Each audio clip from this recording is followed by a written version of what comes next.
Hi friends, GDS ಅಂದರೆ gram dock ಸೇವಾ ಅಂದರೆ ಸುಲಭದ ಭಾಷೆಯಲ್ಲಿ ಅಂಚೆ ಇಲಾಖೆ.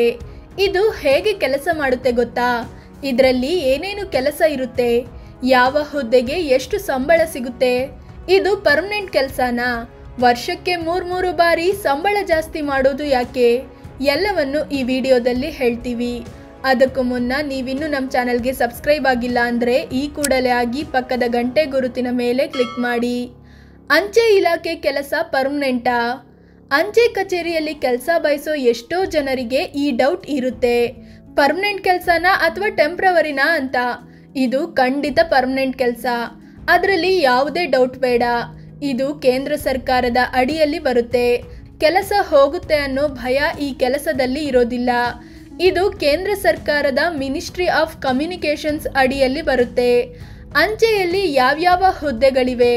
ಭಾರತೀಯ ಅಂಚೆಯಲ್ಲಿ ಉನ್ನತ ಹುದ್ದೆಗಳು ಅಂದರೆ director general of post office, member postal service board, chief post master general, post master general, director of postal services, assistant post master general ಹುದ್ದೆಗಳಿಗೆ UPSC ಪರೀಕ್ಷೆ ಮೂಲಕ ಆಯ್ಕೆ ಮಾಡಲಾಗುತ್ತೆ. ಈ ಹುದ್ದೆಗಳಿಗೆ 67,000ದಿಂದ ಹಿಡಿದು 2,25,000 ರೂಪಾಯಿವರೆಗೆ ಸಂಬಳ ಇರುತ್ತೆ. ಇದನ್ನು ಹೊರತುಪಡಿಸಿ 3 ರೀತಿಯ ಪೋಸ್ಟಿಂಗ್ ನೀಡಲಾಗುತ್ತೆ. ಅವುಗಳಂದ್ರೆ head post office, division post office, sub post office. ಈ ನೇಮಕಾತಿಗಳನ್ನು ಅಂಚೆ ಇಲಾಖೆ ಕಡೆಯಿಂದಲೇ ನಡೆಸಲಾಗುತ್ತೆ. ಇವುಗಳ ಪೈಕಿ ಮೊದಲನೆಯದು ಅಂದರೆ ಹೆಡ್ ಪೋಸ್ಟ್ ಆಫೀಸ್. ಇಲ್ಲಿ ಕೌಂಟರ್ ಜಾಬ್ ಅಂದರೆ ಕೌಂಟರ್ಗಳಲ್ಲಿ ಕೂತು ಕೆಲಸ ಮಾಡಬೇಕಾಗುತ್ತೆ. ಅಂದರೆ ಪಬ್ಲಿಕ್ ಜೊತೆ ಸಂಪರ್ಕಿಸೋದು, ಅಂಚೆ ಕಚೇರಿಗೆ ಬರೋ ಗ್ರಾಹಕರ ಜೊತೆ ವ್ಯವಹರಿಸೋದು ಅವರ ಕೆಲಸವಾಗಿರುತ್ತೆ. ಇಲ್ಲಿ ಅಂಚೆ ಕಚೇರಿಯ ಉಳಿದ ವಿಭಾಗಗಳಿಗೆ ಹೋಲಿಸಿದ್ರೆ ಕೆಲಸದ ಒತ್ತಡ ಜಾಸ್ತಿ ಇರುತ್ತೆ. ಜೊತೆಗೆ ಬ್ಯಾಕ್ ಎಂಡ್ ಜಾಬ್ ಕೂಡ ಇರುತ್ತೆ. ಅಂದರೆ ಇಲ್ಲಿ ಪೋಸ್ಟ್ಗಳ ಡೆಲಿವರಿಯನ್ನು ನೋಡಿಕೊಳ್ಳೋದು, ಪೋಸ್ಟ್ಮನ್ಗಳಿಗೆ ಯಾವ ಪೋಸ್ಟ್ ಯಾವ ಅಡ್ರೆಸ್ಗೆ ಡೆಲಿವರಿ ಮಾಡಬೇಕು ಅನ್ನೋ ಮಾರ್ಗದರ್ಶನ ನೀಡೋದು ಇವರ ಕೆಲಸವಾಗಿರುತ್ತೆ. ಎರಡನೆಯದಾಗಿ ಡಿವಿಷನ್ ಪೋಸ್ಟ್ ಆಫೀಸ್. ಇಲ್ಲಿ ಡೆಸ್ಕ್ ಜಾಬ್ ಇರುತ್ತೆ. ಕಚೇರಿಯ ಒಳಗೆ ಕೂತು ಮಾಡೋ ಕೆಲಸವೇ ಆಗಿದ್ರೂ ಇಲ್ಲಿ ಪಬ್ಲಿಕ್ ಅಂದರೆ ಜನರ ಜೊತೆ ವ್ಯವಹರಿಸೋ ಅಗತ್ಯ ಇರೋದಿಲ್ಲ. ವರ್ಕಿಂಗ್ ಲೋಡ್ ತುಂಬ ಕಡಿಮೆ ಇರುತ್ತೆ. ಮೂರನೆಯದಾಗಿ ಸಬ್ ಪೋಸ್ಟ್ ಆಫೀಸ್. ಇಲ್ಲಿ ವಿವಿಧ ರೀತಿಯ ಕೆಲಸಗಳು ಇರುತ್ತವೆ. ಅಂದರೆ ಕೌಂಟರ್ ಜಾಬು ಇರುತ್ತೆ, ಡೆಸ್ಕ್ ಜಾಬು ಇರುತ್ತೆ, ಬ್ಯಾಕ್ ಎಂಡ್ ಜಾಬು ಇರುತ್ತೆ. ಆದರೆ ವರ್ಕ್ಲೋಡ್ ಮಾತ್ರ ತುಂಬ ಕಡಿಮೆ ಇರುತ್ತೆ. ಪೋಸ್ಟ್ ಮ್ಯಾನ್ ಸಂಬಳ ಎಷ್ಟು ಗೊತ್ತಾ? ಅತ್ಯಂತ ಕೆಳ ಹಂತದ ಹುದ್ದೆಗಳು MTS ಅಂದ್ರೆ ಮಲ್ಟಿ ಟಾಸ್ಕಿಂಗ್ ಸ್ಟಾಫ್ ಅಡಿಯಲ್ಲಿ ಬರುತ್ತವೆ. ಇದರಲ್ಲಿ ಪೋಸ್ಟ್ ಮ್ಯಾನ್, ಅಂಚೆ ಗಾರ್ಡ್ ಸೇರಿದಂತೆ ಇತರೆ ಸಿಬ್ಬಂದಿ ಬರ್ತಾರೆ. ಇನ್ನು ಬ್ರಾಂಚ್ ಪೋಸ್ಟ್ ಮಾಸ್ಟರ್ ಹುದ್ದೆ ತುಂಬ ಈಸಿಯಾಗಿರುತ್ತೆ. ಪೋಸ್ಟ್ಗಳನ್ನು ಕಲೆಕ್ಟ್ ಮಾಡೋದು, ಸಾಗಿಸೋದು, ವಿಲೇವಾರಿ ಮಾಡೋದು ಇವರ ಕೆಲಸವಾಗಿರುತ್ತೆ.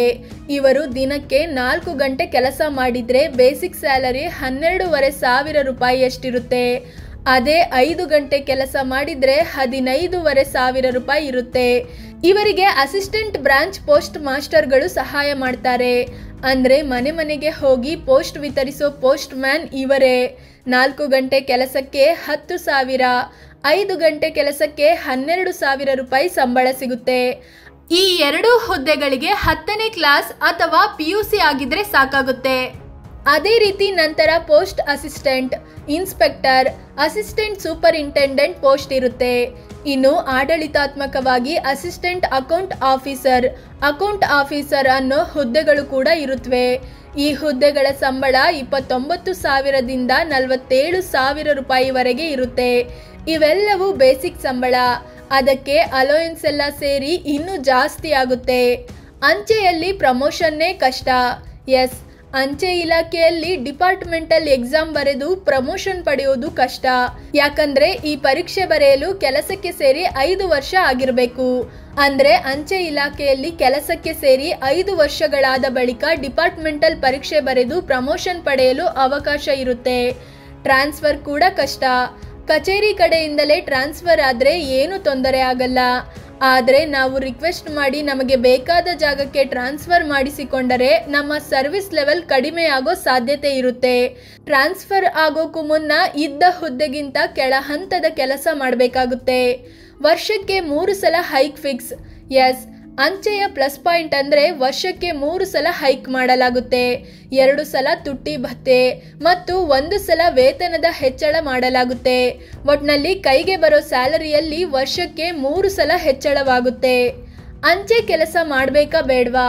ಅಂಚೆ ಕೆಲಸ ತಮ್ಮ ಸ್ವಂತ ಊರಲ್ಲಿ ಸಿಕ್ಕರೆ ತುಂಬ ಒಳ್ಳೆಯದು. ಬೇರೆ ಪ್ರದೇಶಗಳಿಗೆ ಹೋಗಿ ಈ ಕೆಲಸ ಮಾಡೋದು ಸ್ವಲ್ಪ ಕಷ್ಟಕರ. ಟಾಪ್ ಲೆವೆಲ್ ಹುದ್ದೆಗಳನ್ನು ಮಾಡ್ಬೋದು. ಆದರೆ branch post master, assistant branch post master ಹುದ್ದೆಗಳಲ್ಲಿ ಸಂಬಳ ಕಡಿಮೆ ಇರೋದ್ರಿಂದ ಬೇರೆ ಊರಲ್ಲಿ ಹೋಗಿ ಈ ಕೆಲಸ ಮಾಡೋದು ಕಷ್ಟವಾಗುತ್ತೆ. ಅದೇ ಅವರವರ ಊರಲ್ಲೇ ಸಿಕ್ಕರೆ ಸುಲಭವಾಗುತ್ತೆ. ಜೊತೆಗೆ UPSC ಸೇರಿದಂತೆ ಸ್ಪರ್ಧಾತ್ಮಕ ಪರೀಕ್ಷೆಗಳಿಗೆ ರೆಡಿಯಾಗೋ ಪ್ಲಾನ್ ಇರೋರಿಗೆ ಇದು ಒಳ್ಳೆಯ ಅವಕಾಶ. ಇಲ್ಲಿ ಓದೋಕೆ ಟೈಮ್ ಸಿಗುತ್ತೆ.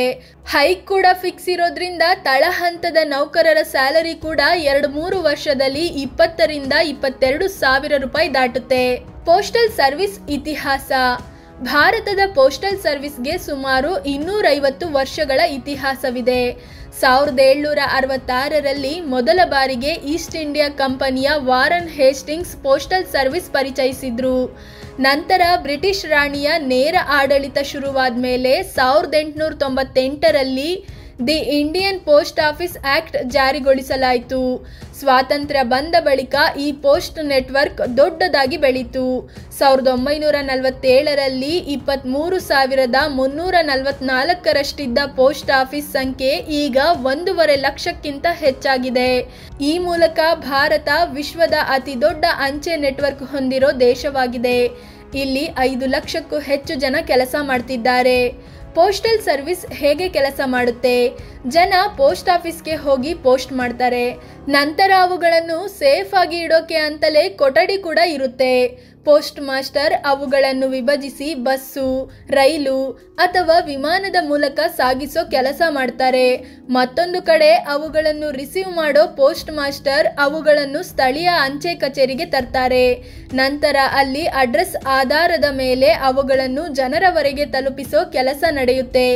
ಪೋಸ್ಟ್ ಅಂದರೆ ಜಸ್ಟ್ ಅಂಚೆ ಲೆಟರ್ ಕಳುಹಿಸೋದು ಮಾತ್ರವಲ್ಲ, ದೊಡ್ಡ ದೊಡ್ಡ ಪಾರ್ಸೆಲ್ಗಳನ್ನು ಕೂಡ ಈಗ ಪೋಸ್ಟ್ ಆಫೀಸ್ ಮೂಲಕ ಕಳುಹಿಸಬಹುದು.